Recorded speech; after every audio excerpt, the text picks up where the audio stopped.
это мое получение политического убежища в Соединенных Штатах Америки. Но на данный момент, как я говорил, мы не рассматриваем вопрос о выдаче, мы рассматриваем его содержание послания. Данный Абдумалик на территории Украины официально не проживает, он официально статусу беженца в Украине или особо, которая потребует додатковой защиты, не имеет. И на данный момент нет обстоятельств, которые бы указывали на то, что можно применить другую меру пресечения, кроме временного ареста. Остановитесь, если вам надо.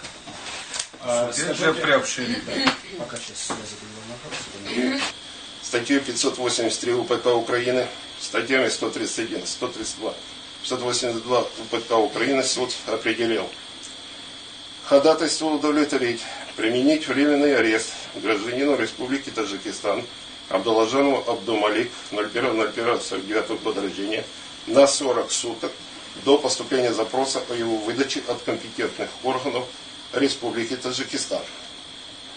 Срок временного ареста считать с момента задержания, то есть с 5.02.2013 года.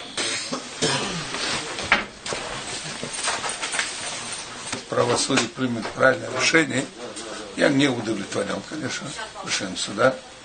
Но что я могу делать? Суд есть суд. Оно очень опасное. Они все равно они хотят видеть меня не таким, как я есть, думали, как должен, а мертвым. Они, конечно, мне в течение 2-3, максимум 4 месяцев они не оставят меня живым. Они это сделают. Я хорошо знаю. Поэтому, если Украине все равно, просто и обществу тоже, ну что ж, такова судьба.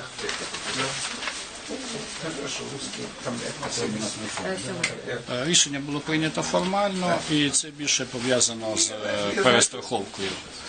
Думаю, що надзвичайно важливим буде питання про те, що буде прийнято рішення про екстрадицію чи не буде. Я сподіваюся про те, що такого рішення не буде, бо це суперечить чинному законодавству України.